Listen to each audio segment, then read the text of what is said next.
नमस्कार। आगु मु डेवलपमेंट कथा कही थे डेवलपमेंट रे राज्य आ धर्मशाला स्थिति कौन एबे धर्मशाला जो साधारण लोक जहाँ को आम धर्मशाला हिसाब से जो माने दलित निष्पेषित अवहेलित साधारण लोक अच्छा जो आवश्यकता अच्छी से घर हो रेशन कार्ड हो भत्ता हो एमजीएनआरजीएस काम हो से विषय रे आपण माने जानिबार आवश्यकता अच्छी। निर्वाचन बेले विधायक हूँ बा सरकार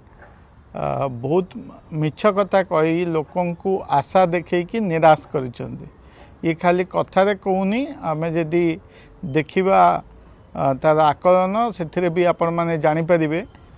60 वर्ष रु ऊर्ध्व लोकं को कहीकि तो निराश कले किंतु 80 वर्ष रु ऊर्ध्व लोकं को दवापाई जो निष्पत्ति नेले आज भी गाँ दांडे बुलूचंती किछि लोक जो मान को बयस 80 हेलानी से माने भत्ता पाउना। निश्चित भावे से जो प्रतिश्रुति देइथिले 60 रु ऊर्ध्व लोकं को 3000 टंका भत्ता करिवे किंतु ठकिले कौन ना 80 रु ऊर्ध्व लोकं को 3500 कले किंतु सेटा भी समस्त पाखे पहुँची पारुनी। आज भी माने आशारे बसीचंती निराशा होगी गाँव में रोथुबा वृद्ध वृद्धा। ये सरकार मिछ कहिबारे तो दुरंदर एवं प्रतारणा दवारे दुरंदर। आमे यही जो कथा कहली साधारण लोकंकर आउ गोटे मुख्य आवश्यकता है स्वास्थ्य जोटा बीएसकेवाई थिला जने लोक जदि परिवार किसी असुविधा होता हॉस्पिटल जाऊला तार समस्त ट्रीटमेंट मागणा हो पारुला। एबे बीएसकेवाई को बंद करी जो आयुष्मान योजना करिसंती समस्ते जी अंगे लिभेइचंती सी जानिचंती जे से सरकार समय रे केमती सुविधा पाउथिले एबे केमिति कष्ट अनुभव करूचंती। एवं सेहि भली भाबे जदि आमे देखिबा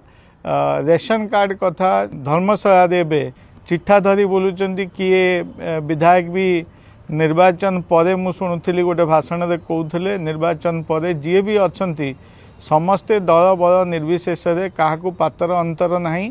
समस्त को सांगे नहीं काम करने प्रतिश्रुति देते किंतु वास्तव में जो कथा कहली रेशन कार्ड गाँ दांडे लोक बुलूचंती चिठा धरिकी किए आम दल रा ना ना कटो से घर कथा हो कि भत्ता कथा हो जदि आकलन को देखा सरकार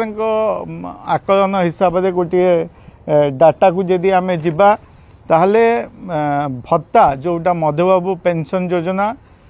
2023-24 रे विजु जनता दल सरकार समय रे गोटे वर्ष रे आमे 6000 ऊर्ध्व लोकों को भत्ता देइथिलु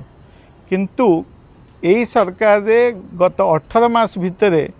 धर्मशाला ब्लॉक रे 1000 रु कम 900 केते लोकों को दिया जाइछि भत्ता। एवं रेशन कार्ड कथा तो मैं आपको कहि सारिछि।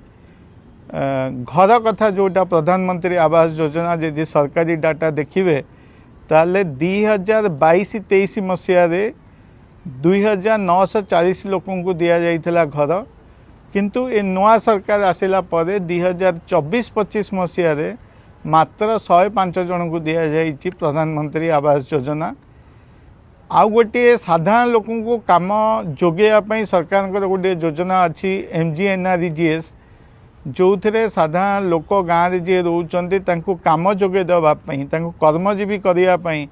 जो योजनाटी अच्छी से आम धर्मशाला 2023-24 मसीह एमजीएनआरजीएस 5,10,324 मैंडेज काम होता किंतु से एमजीएनआरजीएस नुआ सरकार आसिला 24-25 फाइनेंशियल ईयर सेटा मात्र 1,12,581 जन को दिया जाइए। तो धर्मशाला जमती कहली डेवलपमेंट काम भी पछरे से भली साधारण लोकों को सेवा जोगे दबारे घर रेशन कार्ड भत्ता एमजीएनआरजीएस काम सबुथिरे धर्मशाला पछरे जहाँ आपण को आकलन देली एवं से कथा आपण सरकार कौन डाटा भी देखिपारे किंतु सरकार आउ गोटे डाटा जदि देखिए विधानसभा भी मंत्री आंसर देइचंती धर्मशाला डेवलपमेंट रे पछरे धर्मशाला साधारण लोकों काम करिया पछरे किंतु खनि चोरी रे सब जिते आसेम्बली क्वेश्चन आंसर देखिए मंत्री आंसर देछन से सर्वागे राज्य रे जो किछि अछि तादरे धर्मशाला 1 नंबर। लिखित उत्तर रखिंट खनि मंत्री 30 जिलूर चोरा चालाण होची लघु खनिज से बेले 11टी अत्यधिक संवेदनशील तहसिल चिन्हट होची जोंटी सर्वाधिक बाली लुट होची धर्मशाला झारसुगुड़ा सेही हिसाब रे जो कथाटी कहली जे निश्चिंत भावे यदि साधारण लोकों को गुरुत्व दिया जाए बा साधारण लोकों पई जो कथा कही निर्वाचन को आसीथिले दलित निष्पेषित अवहेलितों पई खाली कथा भितर सीमित न रखी